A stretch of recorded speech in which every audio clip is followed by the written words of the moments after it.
También nos preguntan qué es lo primero que tenemos que hacer como seres. ¿Qué es lo principal? ¿Es normal que nos preguntemos estas cosas? A mí me está pasando cada vez más fuertemente, dice. Es normal que nos preguntemos estas cosas. Es absolutamente normal. Es normal y es una necesidad.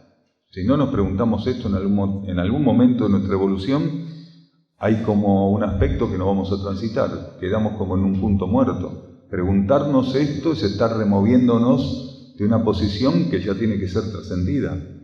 Entonces, acá dicen, ¿qué es lo primero que tenemos que hacer como seres? Depende en qué etapa. Volvemos a esto, hay una etapa donde lo corresponde comernos el planeta, fagocitarlo, servirnos de él, verlo simplemente como una forma de satisfacer nuestros deseos, nuestros caprichos, ¿sí? Nuestra compulsividad. Y después gradualmente vamos revirtiendo esto. Llega un punto de inflexión donde ya nuestra acción pasa a ser gradualmente y cada vez más benéfica para la vida planetaria. Entonces, si nos referimos a una etapa donde ya estamos conscientes que tenemos que asistir a la vida planetaria, lo que tenemos que hacer como seres es cumplir con nuestra planificación interior. Porque cuando el ego llega a un grado de maduración suficiente, él sabe que no puede por sí mismo saber qué necesita el planeta de él. El ego tiene que aprender a curvarse, a rendirse ante manifestaciones internas, estímulos internos que le van a revelar qué es lo que ese universo necesita de él. Entonces cada uno de nosotros ingresa a la materia a partir de ciertas etapas, ¿sí? Esto hay que tenerlo bien claro. A partir de ciertas etapas ingresa a la materia con una planificación bien puntual. Quiere decir, ingresa a la materia con un compromiso puntual, ¿sí? Adhiriendo a su voluntad interna que lo envía a la materia para ser una herramienta en la materia de la concreción de la responsabilidad que su conciencia espiritual tiene con la expansión de su universo, con la asistencia de su universo.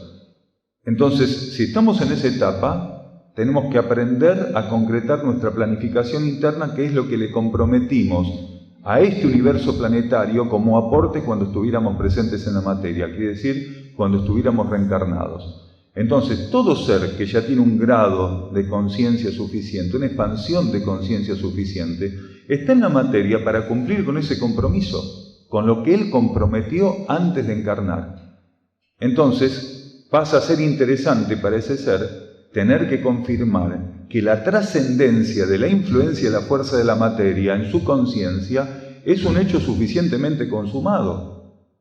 Porque si el ser no llegó a ese grado de dominio de las leyes de la materia, ¿qué quiere decir? Ese grado de poder neutralizar los requerimientos que la materia van a hacer a su conciencia, esa planificación no la va a poder cumplir porque nuevamente, habiendo ingresado en la materia, queda tildado con la materia, queda comprometido con la materia.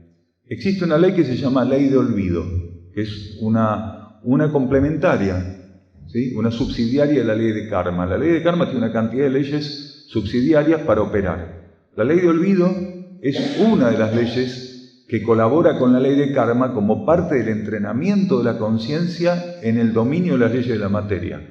Quiere decir, el ser ingresa a la materia y se olvida absolutamente cuál es su origen interno, qué es lo que él comprometió antes de encarnar. Y la ley de olvido le ofrece esa rica experiencia para que él, una vez que ingresó en la materia, tenga que hacer un trabajo de recuperación, de sintonía y alineación con la fuente interior que es capaz de recordarle lo que la ley de olvido borró de su conciencia. Aquellos que tienen la capacidad de estar abiertos más profundamente a aquello que el alma puede volver a instalar en el ego y en la personalidad, cuando el ego y la personalidad toman como meta interna y como única meta para la recuperación de esa información. El ser tiene que tener presente en su conciencia que aunque no recuerde qué es lo que comprometió, su compromiso con esa fuente interna y reconocer que esa fuente es la única capaz de revelarle qué tiene que hacer, tiene que ser fortificado. Esa meta superior es la que él tiene que alimentar. Para cualquiera de nosotros, esa meta superior y única tiene que estar presente para que la recuperación continua, para que la influencia continua de nuestra conciencia en cuanto a lo que tenemos que hacer pase a ser un movimiento fluido.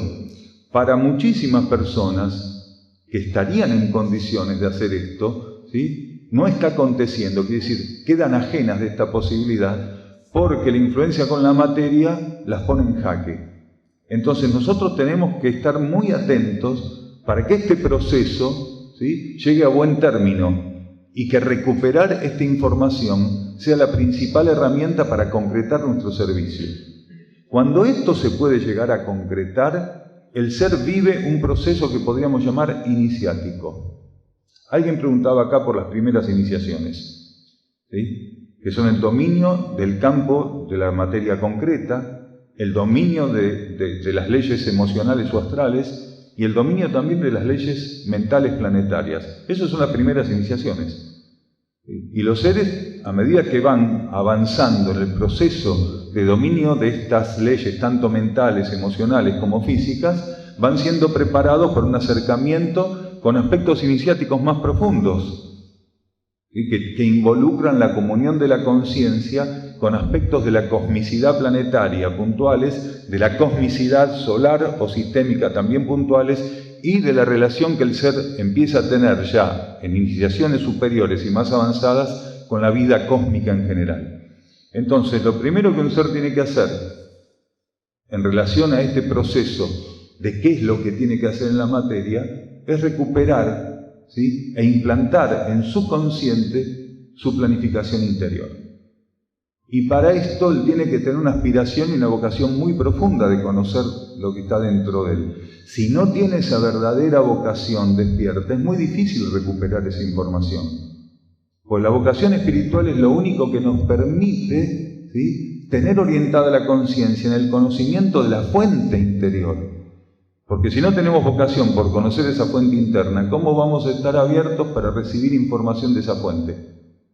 Porque solamente una vocación genuina, implantada, activa, de conocer lo que está en nuestro interior es lo que nos puede abrir esta posibilidad. Entonces, aquel que esté en la materia sin vocación interna, quiere decir sin vocación por conocer lo que está dentro de él, no va a poder aportar mucho a esta situación planetaria y no va a poder, ¿sí?, colocar aquello que internamente estaba comprometido. Si el ser tiene un compromiso con la materia muy puntual y no aprende a dominar esa compulsividad, no puede nacer en su conciencia la vocación espiritual. Entonces, solamente quienes tengan vocación espiritual y, como decíamos hoy, intención de transformarse, pueden hacer en la materia lo que les corresponde, quiere decir, descubrir cuál es esa planificación y trabajar puntualmente sobre ella. Es decir, tornarse herramientas objetivas y genuinas de las necesidades del planeta.